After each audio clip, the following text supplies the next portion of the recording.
Então, estamos ouvindo, né, Marcão? Tá ótimo o seu áudio.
Senhor, a nossa coordenadora, ela diz que já entrou no seu, na sua plataforma, no seu módulo, viu? Você dá uma olhadinha lá direitinho, ok?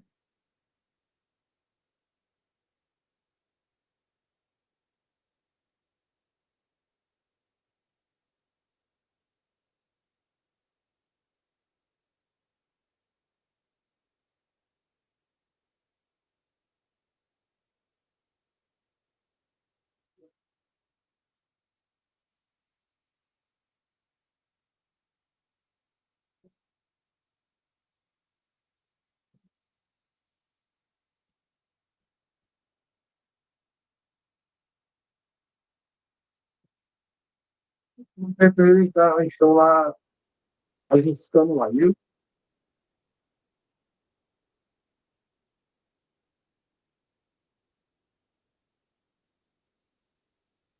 E seu áudio, pastor? Ok? Ok? Ok. Tudo bem. Então, os irmãos, não sei se me ouviram, mas, ou até onde nos ouviram, eu estava dizendo que o sermão textual, quando ele é ministrado na forma dos textos expositivos, ele não vai permitir ao pregador fazer o que estamos vendo que é muito comum no Brasil: o mensageiro não terminar a mensagem.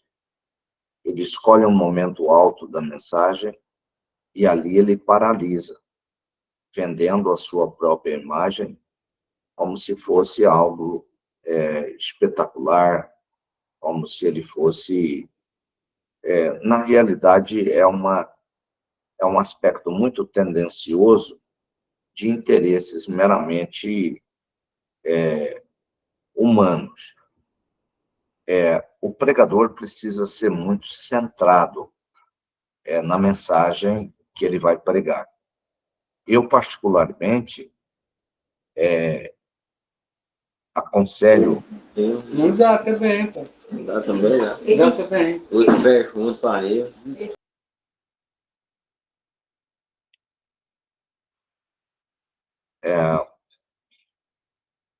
Eu particularmente recomendo aqui os nossos sermões deveriam ser todos textuais ou sermões expositivos.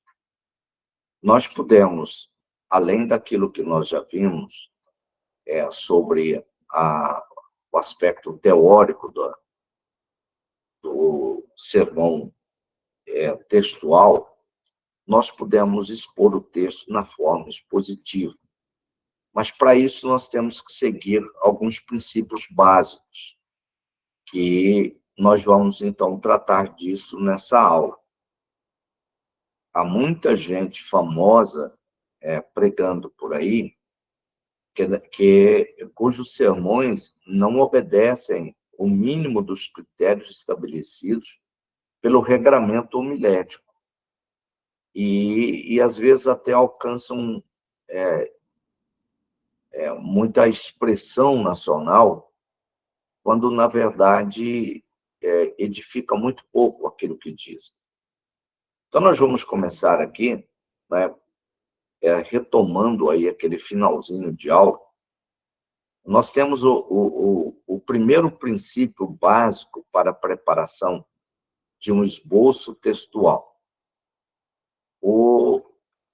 A teoria vai nos dizer o seguinte, que o esboço textual ele deve girar em torno de uma única ideia principal. E as divisões do sermão, as divisões principais, devem ampliar ou desenvolver a ideia, que é a ideia principal do sermão. Então, nós trazemos aqui um exemplo. O exemplo que nós estamos trazendo aqui é o exemplo de uma ideia que ele vai para o título, porque quando eu nomeio a minha mensagem, eu estou dizendo para o meu auditório que eu vou dissertar sobre aquele tema, que eu vou falar sobre aquele título. Então, dentro da teoria, o que aqui diz é que, dentro do esboço textual, né, nosso primeiro princípio é que todo o esboço deve girar em torno dessa ideia título do meu sermão. E as divisões, que são os tópicos 1, 2, 3, né? E não se recomenda mais do que 4, no máximo 5 tópicos, eles devem ampliar ou desenvolver a ideia do título, que é a ideia principal do meu sermão, para que eu, então, ministre para o meu auditório.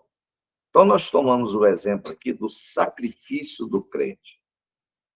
Bom, e nós colocamos 4 tópicos neste exemplo.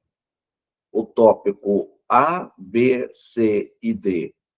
E vamos observar que, conforme diz a teoria, que as divisões principais, que é o A, B, C e D, não impede que eu tenha subdivisões, que aí seria A1, A2, A3, B1, B2, B3. Quando eu estou nominando ou enumerando o meu sermão, o meu esboço, por letras, né? Seria ponto 1, ponto 1, 2, 1, 3, se eu estiver fazendo divisões por número.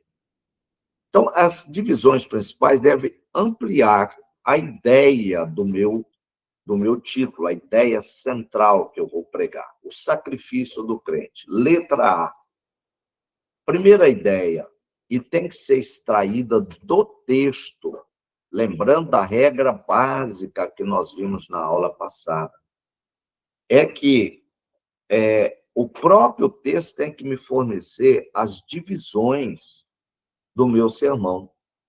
E é por isso que a maioria dos pregadores não gostam desse texto, porque ele exige que o pregador estude com maior aprofundamento o texto que ele se propõe a trazer como embasamento da sua mensagem, né? Então, eu estou pregando aqui o meu exemplo, o sacrifício do crente.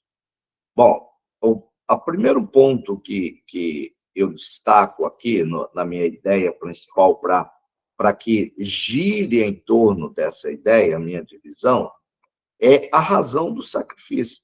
Sacrifício do crente, aí vem a razão do sacrifício. Quem que me sugeriu isso? O próprio texto. Rogo-vos, pois, irmãos, pelas misericórdias de Deus. É a razão pela qual eu devo oferecer um culto a Deus em sacrifício vivo, não é? Eu estou fazendo um comentário porque eu já li o texto, eu já investiguei, então por isso que eu entendo que essa parte aqui do texto está me sugerindo qual é a razão pela qual eu devo sacrificar o meu corpo a Deus. É pelas misericórdias de Deus, que são muitas, são abundantes, e etc. Letra 2, ou a segunda divisão, letra B, o que deve ser sacrificado também é uma ideia do texto que está ampliando a minha ideia. Ela está enriquecendo a minha proposta de falar sobre o sacrifício do crente, né? O que deve ser sacrificado? O próprio texto vai dizer que apresenteis os vossos corpos. Então, o sacrifício do crente deve ser o próprio corpo dele, não é? Quando nós, muitas vezes, somos ensinados a fazer de uma forma não diretiva através do texto. Eu vou pedir só um minuto aos irmãos. A uma pessoa, a minha esposa está vindo aqui para me pegar, ela vai me esperar aqui no escritório, e ela está apertando a campainha para vir. É um minuto só. Eu tenho a permissão dos irmãos para fazer isso? Posso, pastor Diogo? Sim, pastor. Ok, Você pode. só um Que minuto. medo, né? A polícia. Só um minutinho. Mas é verdade. Ok.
Ok, irmãos, estou de volta. Me desculpem mais uma vez. Tudo bem? Podemos continuar? Ok. Então, veja bem. A minha ideia principal do texto que eu escolhi de Romanos 12:1 tem o sacrifício do crente. A minha primeira divisão, a razão do sacrifício. Eu vou buscar no próprio texto e eu encontro lá, então, a passagem que me diz que as misericórdias de Deus são grandes, são abundantes, e Paulo está rogando que eu apresente o corpo em razão dessa misericórdia. A minha segunda divisão é o que deve ser sacrificado. Também é uma sugestão do próprio texto, apresentar o meu corpo em sacrifício vivo. Então, o sacrifício do crente deve ser o seu próprio corpo, não deve ser qualquer outra coisa, se ele quiser fazer um sacrifício santo e agradável a Deus. A terceira sugestão que eu vou extrair do texto, né, que eu estou dentro do princípio, do primeiro princípio, que o texto, o esboço do texto deve girar em torno de uma ideia. Eu estou sendo maçante nisso para ficar claro que um texto, um sermão textual, ele tem necessariamente que girar em torno do próprio texto, né? Embora, lembrando da aula passada, eu possa usar contextos anteriores, posteriores e até contextos remotos, mas tudo dentro da mesma ideia do texto que eu tenho como base. E, em terceiro lugar, então, as condições do sacrifício. É que o sacrifício deve ser vivo. Então, Deus não quer um sacrifício morto. Isso fala de uma atuação, isso fala de uma vivacidade presente nos momentos em que eu estou operando para Deus, que eu estou cooperando com Deus. E o último ponto desse primeiro princípio é que a obrigação do sacrifício, o sacrifício vai gerar uma obrigação, que é o meu culto racional. E nesse aspecto, eu acho que comentamos na aula passada, e não é demais tornarmos a dizer que nós estamos perdendo a ideia do que é um culto agradável a Deus. Se nós poderíamos ter as nossas igrejas nos levando de volta a compreender o culto que nós devemos devotar a Deus, fazendo uma base, um paralelo com o culto do Antigo Testamento, quando Deus estabeleceu no primeiro momento. O primeiro momento é o momento do tabernáculo, aonde o culto girava em torno de um sacrifício. E esse sacrifício era um sacrifício que tipificava a pessoa de Cristo em alguns momentos, mas embora houvessem ofertas que estava ligado ao próprio ofertante. Então, lamentavelmente, nós transformamos os nossos cultos em qualquer coisa, menos em culto para Deus. Respeito às opiniões contrárias, os que pensam diferente, mas é assim que eu tenho visto. Porque quando a gente olha para a Bíblia Sagrada, quem escolhe o culto não pode ser o adorador, mas é aquele que vai ser adorado. Só lembrando que quando Deus pede a Abraão que lhe ofereça Isaac, não foi iniciativa do Abraão, mas foi iniciativa de Deus. Quando Deus estabelece o culto no tabernáculo, no deserto, ele fala para Moisés quais eram os animais que ele aceitaria em sacrifício e quais não. Ou seja, ele deu a relação dos que ele aceitava, os demais, e todos os demais estavam excluídos. Ele disse, inclusive, a forma e a essência com que esse culto deveria acontecer. Mas hoje nós passamos a viver um momento na igreja de invenção de cultos. Nós estamos inventando os atos litúrgicos e empurrando para Deus, né? Então, só para finalizar essa parte, nós aprendemos com o sacrifício do crente que ele deve resultar em um culto de adoração verdadeira, que conforme Jesus ensinou em João 4:24, que por ser Deus Espírito, ele só vai aceitar que um adorador o adore em espírito e em verdade. Mas vamos caminhar, até porque nosso temário aqui é aprender a teoria e não uma aula doutrinária, né? Vamos para o segundo princípio. O segundo princípio diz que as divisões principais podem consistir em verdades ou princípios sugeridos pelo texto. Então, nesse aspecto, o segundo princípio, ele vai me dizer que eu tenho duas opções para compor as minhas divisões do sermão, que deve seguir a ideia central extraída do texto. Lembre que isso tem que ficar sempre em evidência. Então, o primeiro é que pode consistir em verdades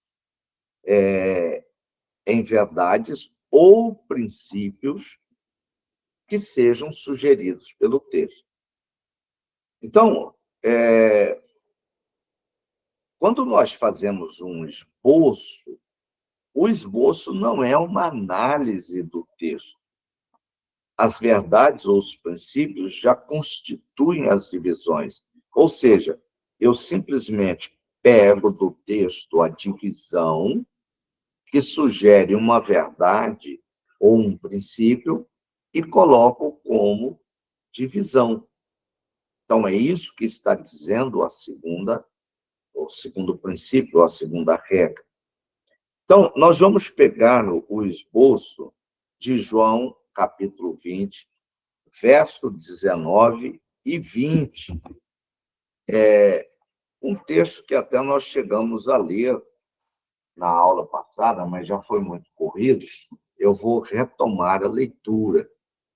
A leitura diz o seguinte, do capítulo 20 de João, deixa eu só confirmar aqui o texto, capítulo 20, 19 e 20, aonde ele diz, e dizendo isso, mostrou-lhes as mãos e o lado, de sorte que os discípulos se alegraram vendo o Senhor.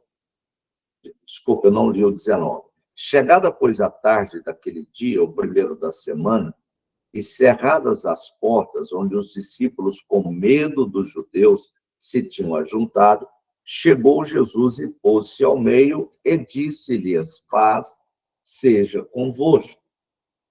E ao dizer isso, mostrou-lhes as mãos e o lado, de sorte que os discípulos se alegraram vendo o Senhor. E aqui o exemplo sugerido para a gente entender esse princípio para a elaboração do texto é que a divisão principal pode consistir em verdades ou princípios que são sugeridos do próprio texto. Qual é o título, qual é a ideia que extraímos desse texto de João, capítulo 20, verso 19? É a alegria da Páscoa, mas a ideia central aqui de alegria da Páscoa é o próprio Cordeiro que chega, né? Então, não, como aqui é só um recorte, não ficou isso muito claro, mas eu estou explicando agora. Por quê? Porque é a presença de Jesus, né? E é no momento em que ele já havia sido crucificado. Então, ele é a Páscoa e ele trouxe alegria para os discípulos que estavam com extremo medo. Então, qual é o assunto que ele extraiu do texto? As semelhanças do povo de Deus com os discípulos. Que semelhança? Ele vai comparar a semelhança do povo do Antigo Testamento com os discípulos.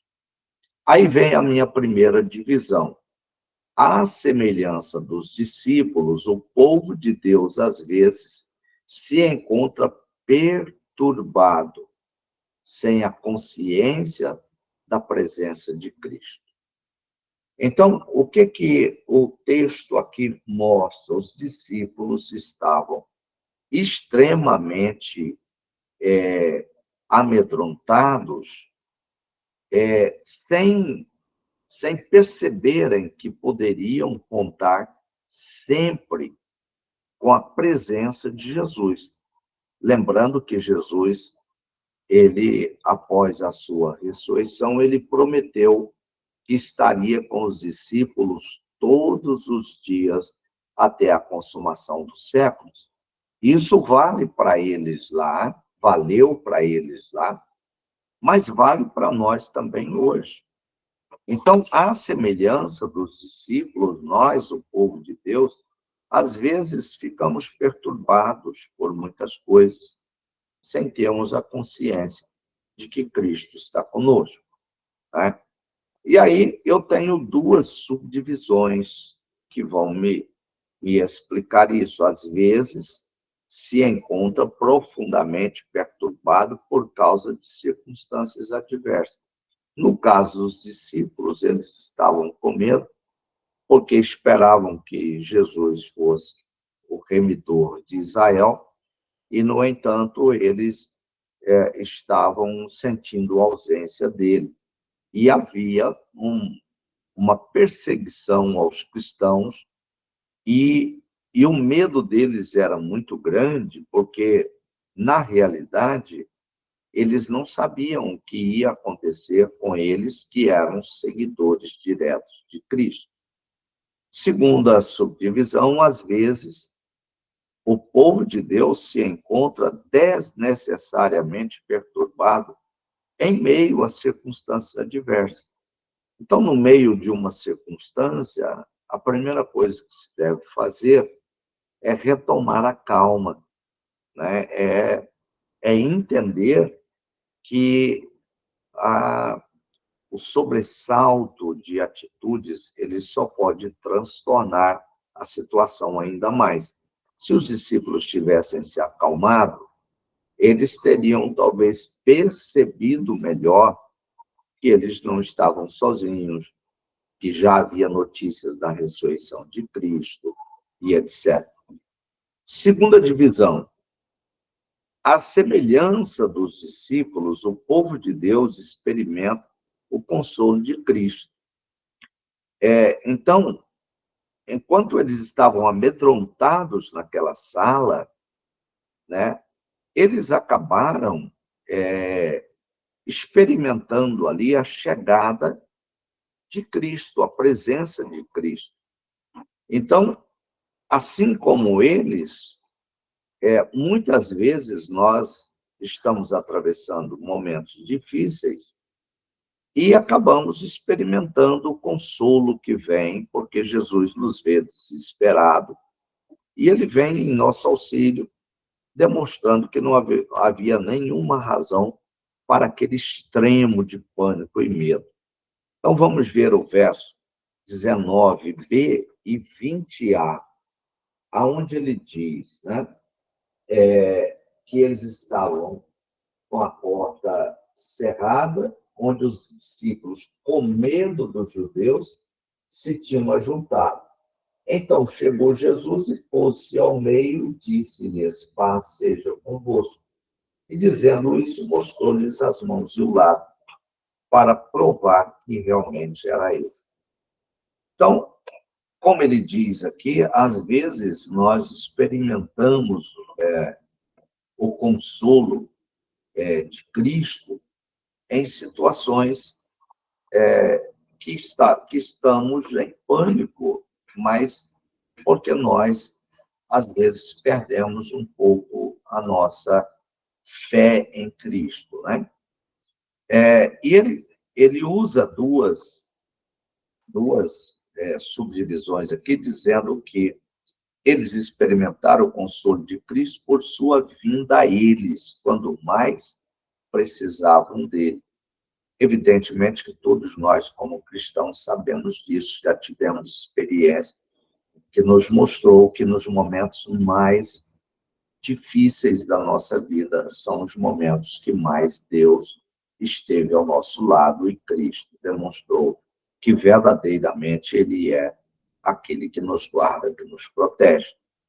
Segunda subdivisão, ele diz que experimentam o consolo de Cristo através das palavras que ele lhes fala, quando ele chegou e disse: paz seja convosco. Então, eles se aquietaram, se acalmaram, e em seguida Jesus, para provar que ele era ele mesmo, mostrou as mãos e o lado. Terceira subdivisão, a semelhança dos discípulos, o povo de Deus se alegra com a presença de Cristo. E aí ele vai lá para o final do verso 20, aonde a Bíblia diz: de sorte que os discípulos se alegraram vendo o Senhor. A subdivisão ele coloca: alegra-se, embora as circunstâncias adversas não mudem. Ou seja, aquilo que estava acontecendo fora daquela sala onde eles estavam continuava da mesma forma. Os sacerdotes enfurecidos, os soldados romanos estavam da mesma forma, procurando os seguidores do Messias, e nada havia mudado. Mas, no entanto, Cristo estava com eles. Então, eles se alegraram, embora as circunstâncias adversas não houvessem mudado. E alegram-se porque Cristo está em seu meio. Né? Ele entrou na sala e diz: paz seja convosco. Aparentemente, às vezes a gente pensa que um sermão textual é um sermão difícil de ser composto. E, na verdade, o é. Mas é o sermão que dá maior autoridade para o pregador. E até nos ajuda a dizer menos bobagem. Há muita inverdade sendo dito nos nossos púlpitos. Há muita coisa que está levando muita gente a equívocos, às vezes irreparáveis, por causa de interpretações livres. Eu queria deixar aqui uma sugestão aos senhores pregadores, futuros pregadores, pastores, evangelistas. Aprenda uma regra básica, fundamental de hermenêutica. Somente a Bíblia interpreta a própria Bíblia. É lamentável quando nós vimos, às vezes, as pessoas debatendo Bíblia com base nas suas próprias interpretações.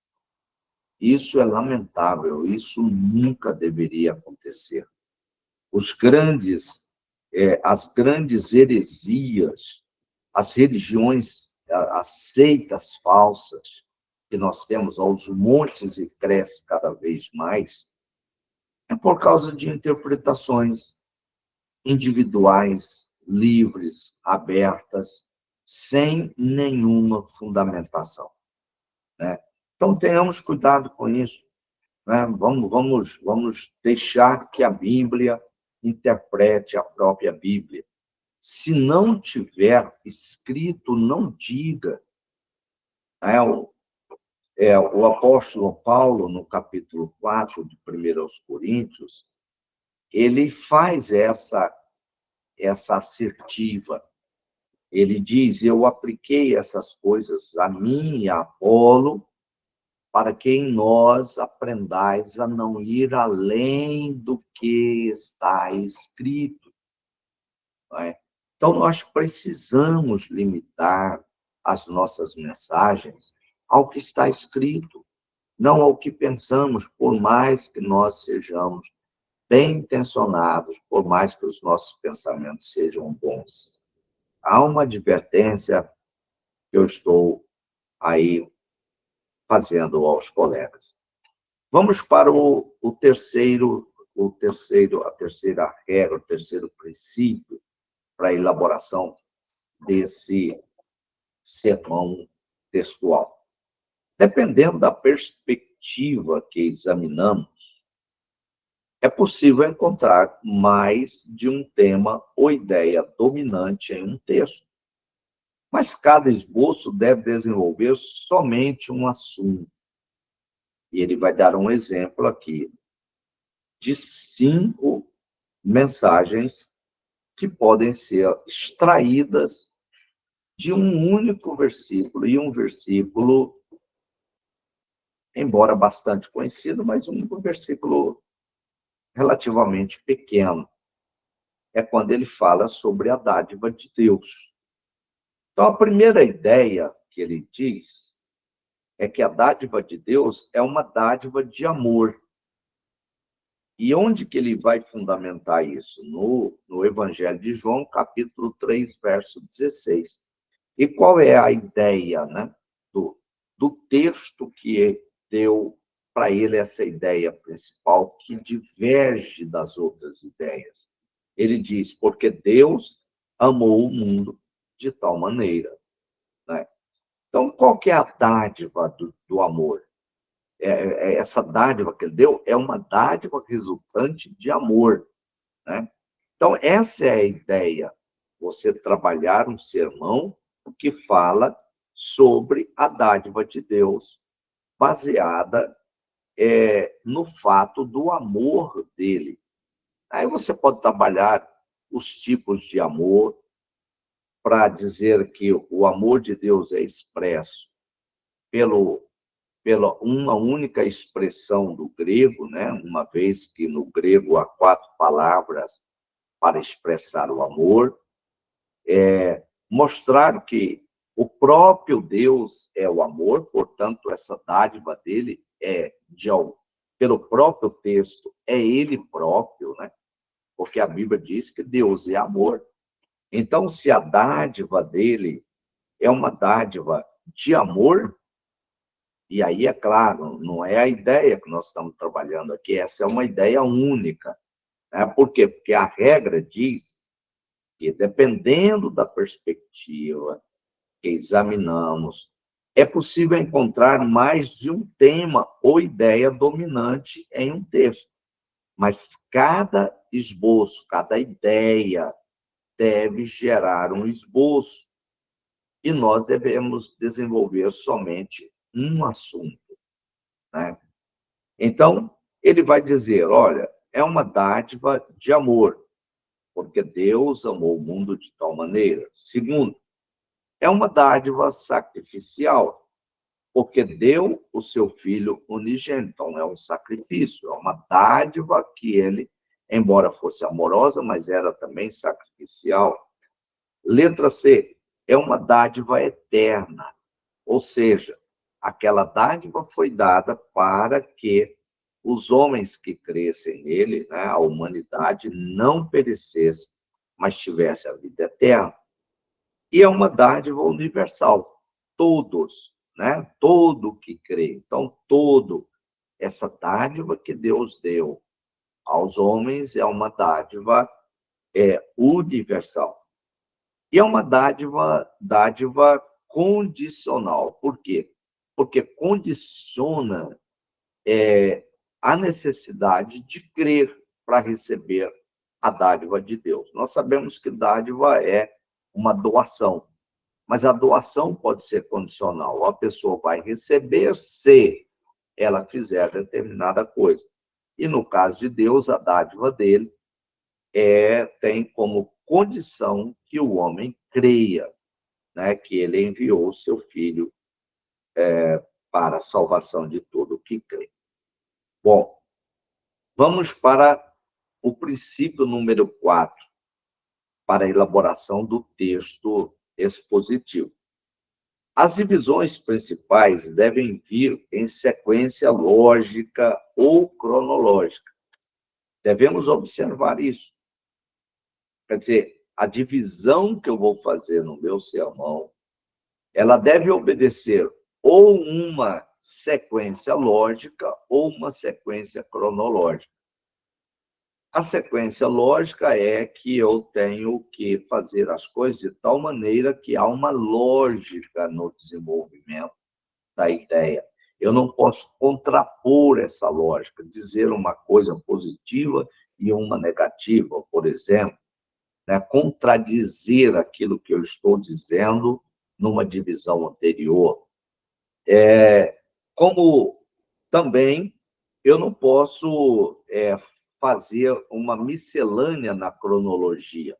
Então, se eu começo expondo os fatos pelo princípio, eu tenho que sequenciar princípio, meio e fim, né? Isso é uma sequência cronológica, porque eu estou colocando aqui como princípio, meio e fim, eu estou colocando em razão de tempo, né? Então, eu preciso trabalhar isso dentro do tempo cronológico. Vamos aqui para o exemplo. Vamos tomar aqui o exemplo que ele dá, por exemplo, quem é que provê a bênção sobre a nossa vida, quem é que provê o crer, quem é que provê a situação da dádiva de Deus. É claro que quem provê é o Filho, né? Então, Deus deu a dádiva, mas quem é a dádiva? A dádiva é o Filho, e ele quis fazer isso, né? Qual era a condição? A condição era crer. Se não houvesse a crença, então não haveria o recebimento da dádiva. E qual a disponibilidade? É quem crê. Então, ela é oferecida à humanidade toda, mas somente vai receber aqueles que creem. E qual a certeza, né? Sua certeza é a certeza de ter a vida eterna. Quem nele crê, não pereça, mas tenha a vida eterna. E qual a adoração? A adoração é a eternidade. Então, nós vamos ver aqui que as principais divisões, mesmo pegando aqui a síntese desse versículo, nós temos uma lógica aqui nessa colocação, e é uma lógica cronológica, né? Então, primeiro tem que a dádiva é oferecida, depois tem que crer, oferecer condição para aquele que vai crer, depois vem aqueles que creem, depois existe o nascedouro de uma certeza de que recebendo aquela dádiva vai ter a vida, e por fim, então, como ponto último da cronologia, vai ter a adoração eterna.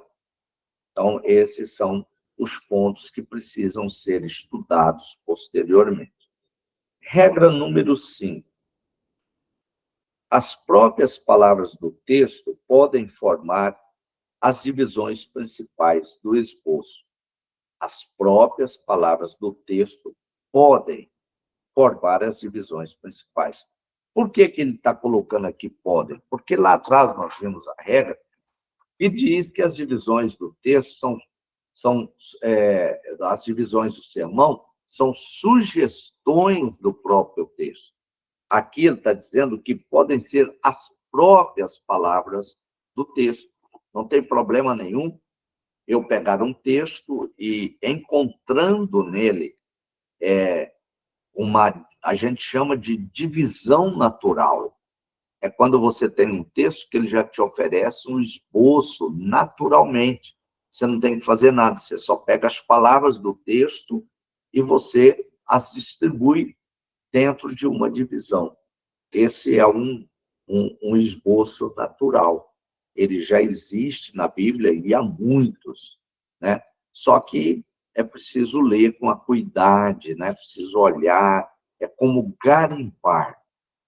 O garimpeiro, ele desenvolve essa habilidade de enxergar, mesmo no meio da água turva, né? O reflexo do metal ou da pedra preciosa que ele procura.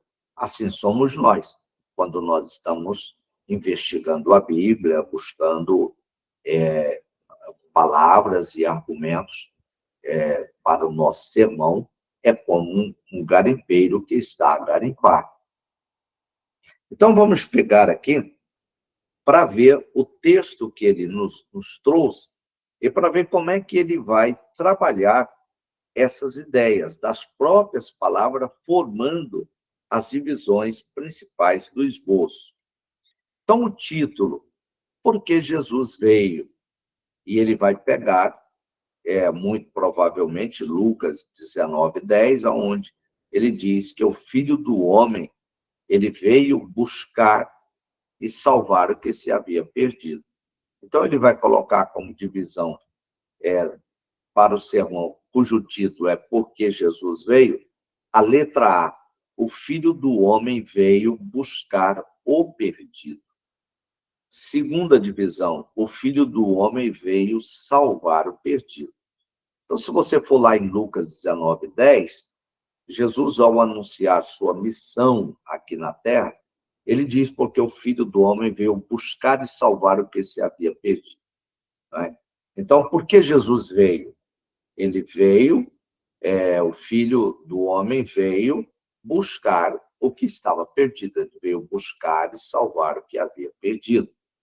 E o Filho do Homem veio salvar o perdido, porque quando ele encontrou o perdido, ele salvou. Aí nós temos o caso de inúmeras pessoas que encontraram com Jesus e foram salvos. E nós sabemos que foi resultado da procura de Jesus. Por exemplo, uma das pessoas que eu tenho comigo, é o que penso, que quando Jesus veio e tornou-se homem, ele veio já com uma missão. E aí é evidente que ele já veio como se ele já tivesse um script, ele já tivesse um roteiro de todos os caminhos que ele haveria de percorrer, como também todas as pessoas que ele vinha para buscar. Né? Se os irmãos olharem João, capítulo 20 e verso 31, quando João fala dos sinais, ele fala assim, esses, porém, foram escritos para que creais que Jesus é o Cristo, o Filho de Deus, e para que, crendo, tenhais vida em seu nome. Então, eu entendo, pela Bíblia Sagrada, que Jesus, quando ele veio já com um roteiro, tanto dos lugares que ele ia, os caminhos que ele passaria, como as pessoas que ele salvaria, ele curaria, ele libertaria. Vou dar um exemplo do capítulo 5 de João, o homem do tanque de Betesda. Quando Jesus chega, encontra aquele homem ali, paralítico, há 38 anos. Ele faz uma pergunta para ele do ponto de vista, para quem olha para um homem acamado, exposto às intempéries, né, ao relento, e todo atrofiado, e fazer a pergunta que Jesus fez para aquele homem, queres ficar são? Assim, muito ilógico, mas foi o que Jesus falou para aquele homem. E a resposta dele foi: eu não tenho homem algum que, quando as águas são agitadas, eles me coloquem no tanque, e aí até que eu desço, vem outro antes de mim, e leva a bênção, e eu fico para trás.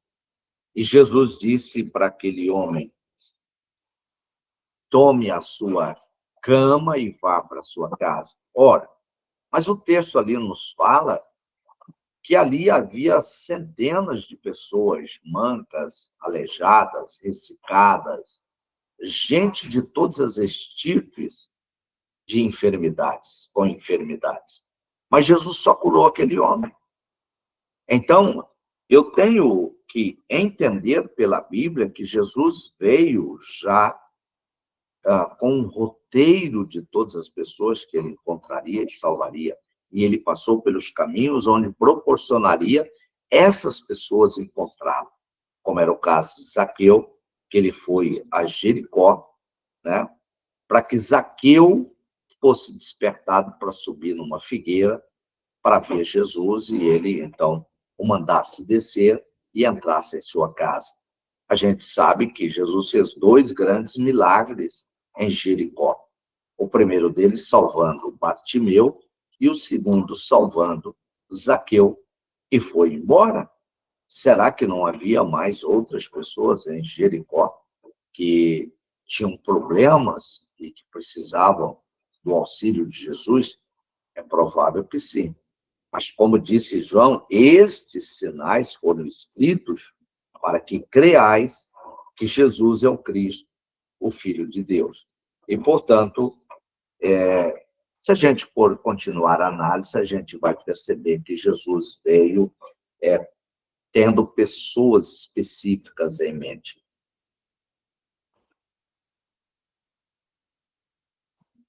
Sexta regra. O contexto do qual se tira o texto deve ser cuidadosamente observado e com ele relacionado. Aqui nós não temos um exemplo específico nessa regra 6, mas ela vai aparecer. O que ele está dizendo aqui é que eu tenho um texto. Então, eu posso tirar o texto que eu vou usar dentro de um contexto, desde que esse contexto se relaciona com o texto.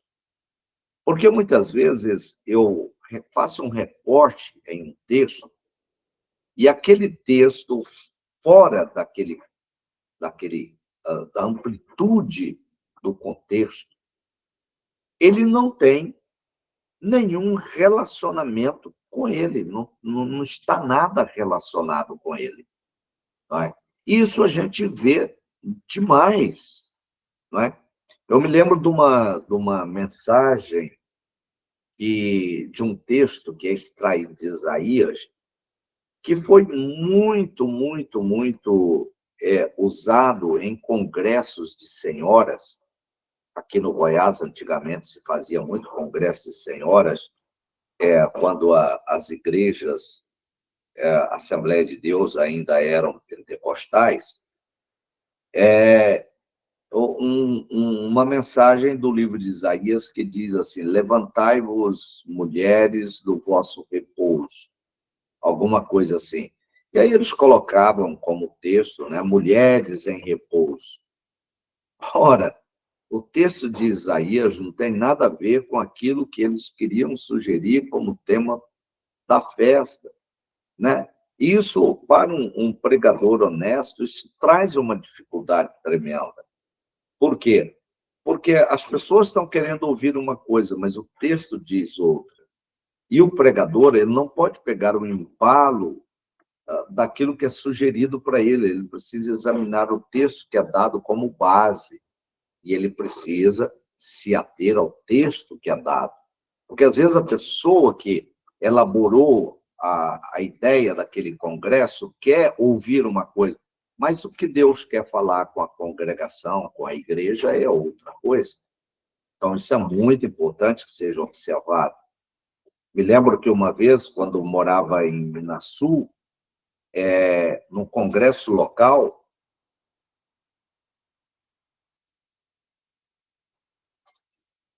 foi-me dado um texto do Antigo Testamento, onde a Bíblia diz que o Senhor tiraria o coração de pedra dos judeus e daria um coração de carne. E aí, isso baseado no livro de Ezequiel. E aí, para ministrar esses foram 2 períodos de estudo, para ministrar esses 2 períodos de estudo, eu tive que estudar o livro de Ezequiel todo, para saber por que Deus estava falando aquilo para Israel, a gravidade daquilo, e as consequências de um coração empedernido. Foi uma coisa assim assustadoramente benéfica para a minha vida e para a vida daqueles que participaram do congresso e puderam, juntamente comigo, estudar, né, ainda que bastante acelerado, o livro de Ezequiel. Então, quando a gente vai ministrar uma palavra, não basta você pegar aqueles 2 versículos de um livro, como o livro de Ezequiel, ou se é extraído do livro de Isaías, e simplesmente começar a falar e inventar ideias do texto, ou pegar versículos isolados que se relacionam numa chave bíblica e colocar aquilo. Pode até dar um efeito de produzir emoção no povo, língua estranha, não sei o quê, mas isso não é mensagem bíblica. Isso não é mensagem, definitivamente, isso não é mensagem bíblica. Tá? E é nesse sentido que eu tenho dito que nós temos muita coisa pregada nos púlpitos que não é mensagem bíblica e, portanto, não é mensagem de Deus, embora esteja falando em versículos bíblicos, esteja falando em Deus. Mas não é porque está falando em Deus que logo essa mensagem deve ser recebida e guardada. Caso contrário, eu vou ter que concordar que os católicos também têm Deus, porque eles falam em Deus em todas as suas missas e cultos. Eles leem a Bíblia, mas fazem tudo errado. Não é? Eu vou ter que concordar que o Salmo 91, quando usado pelo diabo para tentar Jesus, era a palavra de Deus que estava tentando Jesus. Então, a palavra de Deus, tirada do contexto que ela foi escrita, ela perde a sua validade como palavra de Deus. Isso é seríssimo. A nossa responsabilidade como pregador, ensinador, ela é extrema. É por isso que Tiago diz, né, ninguém queira ser mestre. Por quê? Porque o mestre vai receber mais duro castigo. Mas eu vejo que pregadores de hoje não estão preocupados com isso. Mas isso me preocupa. Preocupa a mim, né? E eu não quero nunca cair na mão do Deus vivo, né? Os irmãos conhecem Hebreus capítulo 10, né? Onde tem essa expressão, horrenda coisa cair nas mãos de Deus vivo. E eu não quero, né? Então, tenhamos muito cuidado. Regra número 7. Alguns textos contêm comparações ou contrastes. Então, veja bem, compara uma coisa com a outra ou contrasta uma coisa com a outra. Né? Coloca uma coisa em oposição à outra. Que podem ser mais bem tratados, ressaltando-se suas similaridades,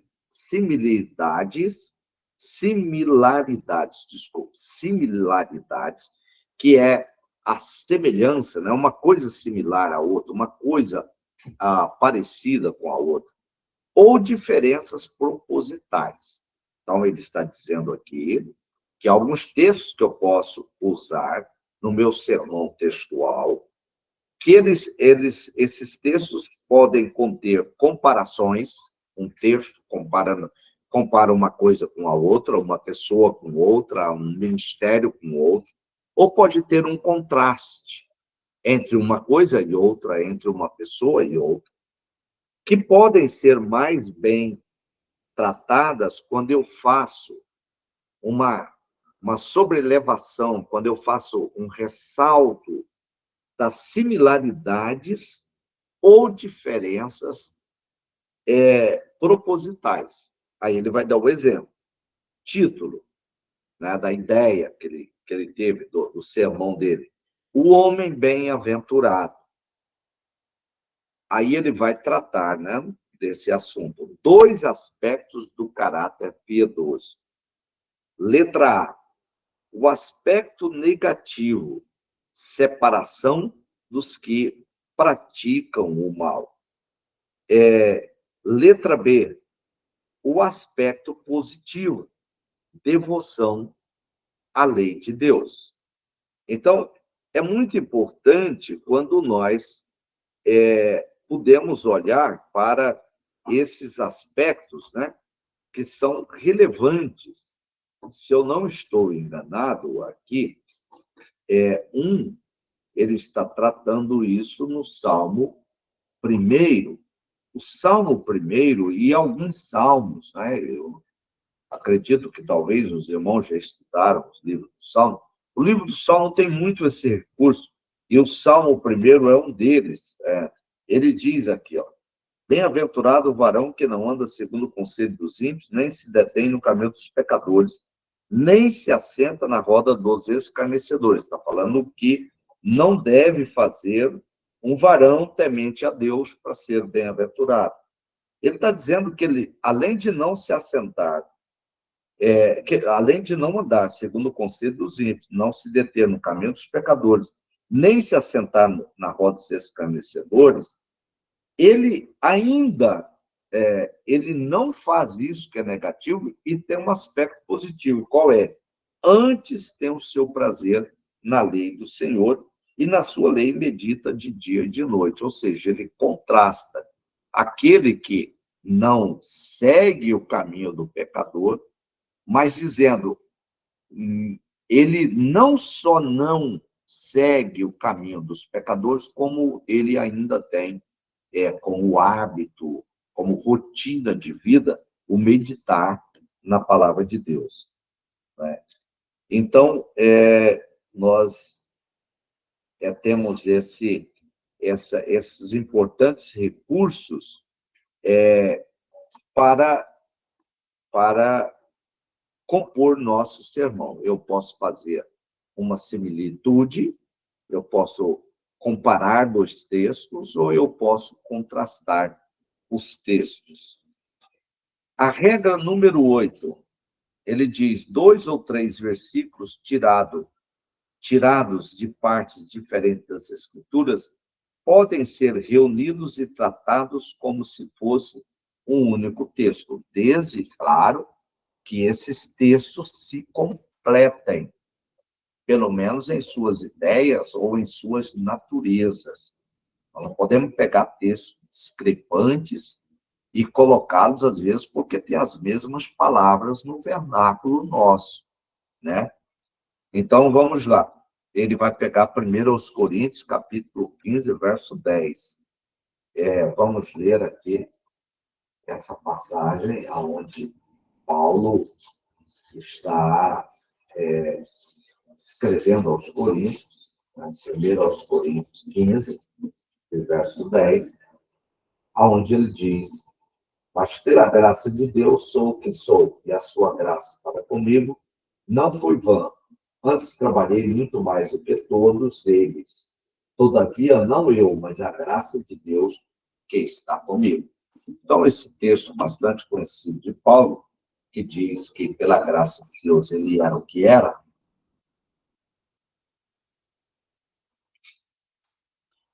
ele extrai aqui um sermão e ele vai pegar partes de outros textos para completar essa ideia.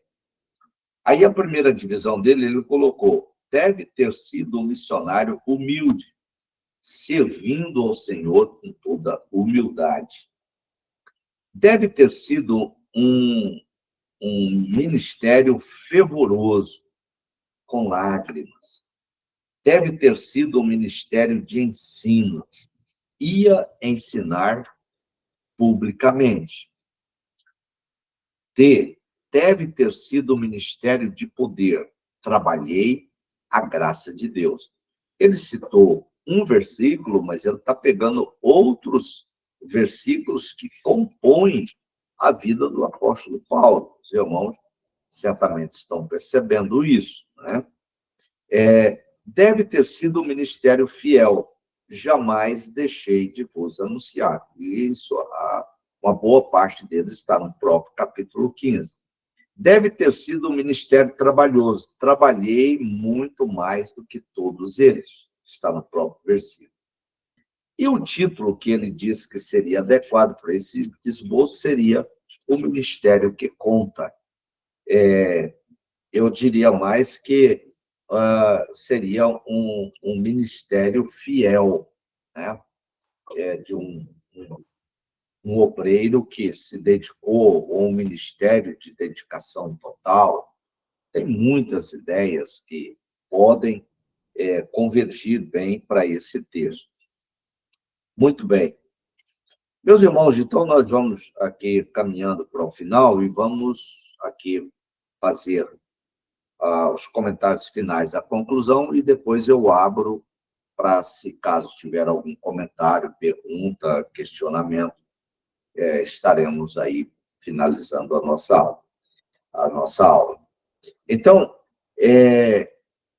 nós precisamos notar ainda por último, né, o esboço de 2 Coríntios 5:21, aonde diz: aquele que não conheceu o pecado, ele o fez pecado por nós, para que nele fôssemos feitos justiça de Deus.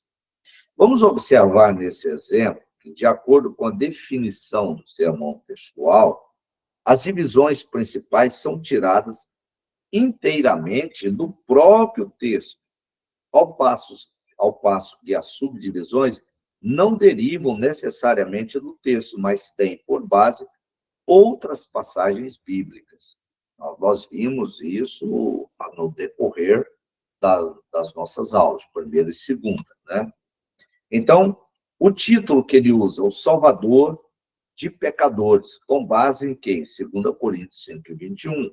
Aquele que não conheceu o pecado, ele o fez pecado por nós, para que nele fôssemos feitos justiça de Deus. Então, o assunto, características do nosso Salvador. Ele é um Salvador perfeito, e ele vai pegar uma série de outros versículos para a sua subdivisão, né? Então, ele coloca aqui, ele é um Salvador perfeito, que é a primeira divisão, e ele vai usar duas subdivisões com outros textos fora de 2 Coríntios 5:21. Ele diz, nunca pecou contra Deus ou contra o homem, e cita aqui os versículos de João 18:38, João 19:4, Mateus 27:3 e 4. Né? Para os irmãos que já estudaram, certamente ou vão estudar posteriormente, vão pegar o texto aqui e vão entender por que ele está usando essa subdivisão. Para quê? Para dar embasamento ou fortalecer a ideia principal dele, afirmando que ele é um Salvador perfeito, né? A segunda subdivisão é que ele foi íntima e exteriormente perfeito. E aí vai citar versículos que mostram tanto a integridade de caráter de Jesus, né? Quando ele fala que daquilo que é íntimo dele e da sua perfeição na intimidade, está falando de caráter, né? Tá falando de um homem que tinha domínio próprio, sobre as suas atitudes, pensamentos, ações, que deve caracterizar, deveria caracterizar cada um de nós. Cita as referências, né? É um Salvador vicário. Vicário significa substituto, como os irmãos sabem. Então, ele é um Salvador substituto, porque ele nos salvou como? Ele nos salvou quando ele assumiu o nosso lugar, né? Ele morreu por nossos pecados. Ele morreu para que eu não morresse. Então, ele me substituiu na morte. E essa morte é a morte de cruz, né? Então, é um Salvador vicário. E como isso? As Escrituras diz que ele levou nossa culpa na cruz. Famosíssimo texto de Isaías 53:6 e 1 Pedro 2:24. Morreu para salvar-nos de nossos pecados. Romanos 4:25, quando fala sobre a morte de Jesus e que nós precisamos ter fé nele para termos a justificação das nossas ofensas. E 1 de Pedro 3:18. É um Salvador que justifica, e que meio? Ao meio pela graça de nossa santificação perante Deus.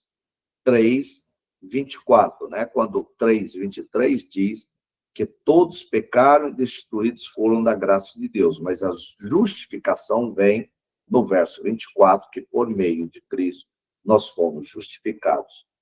Torna-se nossa justiça, mediante a fé em sua obra, redentora. A nossa justiça é aquilo que ele se fez justiça por nós, né? Nós não temos justiça nenhuma.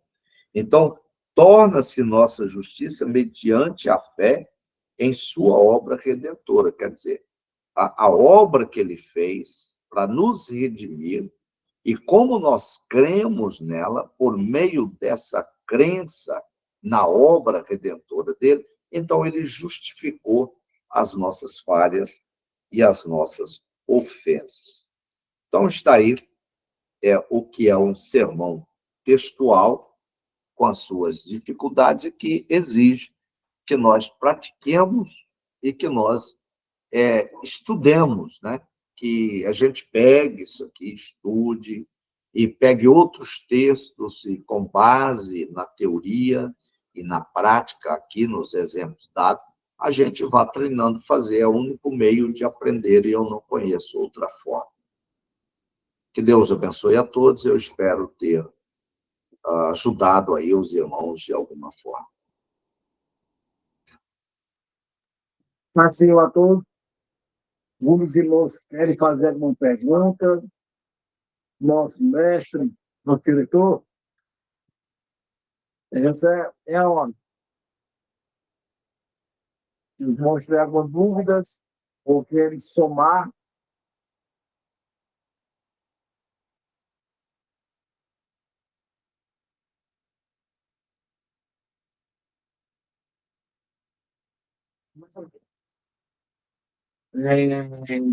meu pastor, muito obrigado pela oportunidade que Deus se o permitiu e está pelo segundo momento que eu me chamo da nós. Ficamos muito felizes o Senhor repassar para nós, até nos despertar. Às vezes, até que naquele vício de comunicação, a gente ouve pregadores renomados e, às vezes, achamos que está correto. E cria-se aquele vício de linguagem, né, de comunicação, e, através dessas informações, dessa experiência, no qual o Senhor disse para nós, eu acredito que vamos nos despertar mais e procurar, cada um de nós, garimpar, conforme o Senhor usa esta palavra, e extrair o melhor do texto para produzir ou construir, né, uma temática ou um textual conforme manda a Bíblia. É uma regra da hermenêutica. A Bíblia interpreta a Bíblia. Então, não podemos viver o ateísmo, mas sim das convicções que a palavra de Deus são reveladas pelo Espírito Santo. Eu só tenho muito que agradecer ao Senhor por nos permitir, né, de ouvi-lo, aprender. É aquilo que o nosso presbítero Ivan falou. Eu agradeço esta aula, maravilhosa aula do nosso amado pastor. Foi a palavra do nosso presbítero Edvan. Eu creio que ele vai continuar abençoando a sua pessoa, e o Senhor tenha muitos e muitos anos aí de vida, né?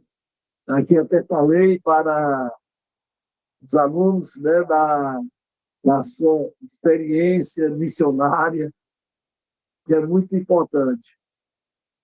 Seria muito bom e um dia, né, nossos alunos, até nós mesmos que estamos aqui na frente, possamos vivenciar, né, essa experiência missionária.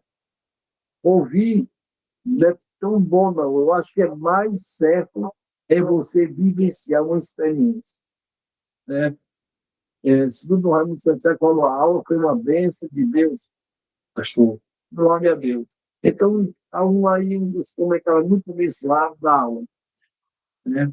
Então, temos que agradecer primeiramente a Deus, segundo a sua pessoa, o Senhor nos dá essa graça de Deus, primeiramente, de ouvir.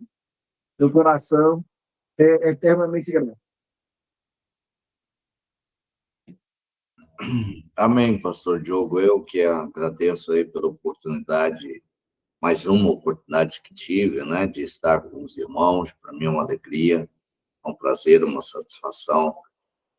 Tenho o grande prazer de poder contribuir com um pouco que conseguimos alcançar. Se não entrego mais, porque não tem. Só se tira de um vaso aquilo que foi colocado nele, né? O vaso não produz nada, não é fonte. Então, mas com relação à África, a experiência missionária, fica aqui o convite. Nós estamos construindo lá na África um dormitório para visitantes, tanto homens como mulheres, né, dormitórios separados, na nossa base missionária, e fica à disposição dos irmãos, caso queiram ir algum dia, né, será um prazer para nós, uma alegria, poder hospedá-los lá. Está sendo construído para isso, para que as pessoas tenham experiências no campo missionário, para que as pessoas vejam o que realmente é o campo missionário e possam voltar e desenvolver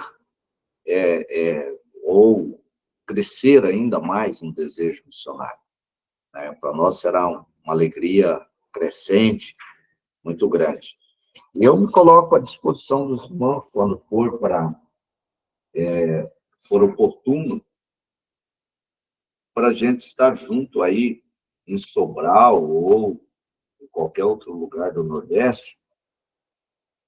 A única coisa que precisamos é ter uma data flexível para a hora que eu achar uma passagem com promoção aqui, né, para a gente poder ir aí e passar uns 2 dias com os irmãos e estudarmos juntos, refletirmos, trocarmos experiências. Será um prazer muito grande para nós, tá bom? No mais, eu agradeço a todos aí pela atenção, carinho, e me coloco aqui sempre à disposição, na pouca força, mas com muito prazer de servir. Deus abençoe a todos, me despeço. Meu abraço ao pastor Diogo e a todos os irmãos, e fiquem na paz do Senhor Jesus Cristo. Muito bom. Se preocupe, a gente vai para uma data bem flexível para o senhor poder um dia vir aqui para o Ceará e nós temos a oportunidade de conhecê-lo pessoalmente, né? E eu fico feliz pela aula de hoje, aula anterior também. Só somou. Eu fico feliz. Nosso coração, no Ceifa Ceará, é eternamente grato a Deus e a sua pessoa. Eu não posso esquecer também a Filomena, viu? Filomena é uma mola mestra maravilhosa. Deus tem nos ajudado bastante. É verdade, Filomena é bênção de Deus na vida de todos nós, né? Deus abençoe. Meu abraço a todos e paz do Senhor Jesus. A paz do Senhor, pastor. O Senhor merece um descanso. A paz do Senhor para todos. Espero vocês na próxima aula, a última aula de homilética, onde vamos aprender sermão expositivo. Amém? Que Deus abençoe a todos. Fique com Deus. Um grande abraço. Uma ótima noite para todos vocês. E a paz do Senhor.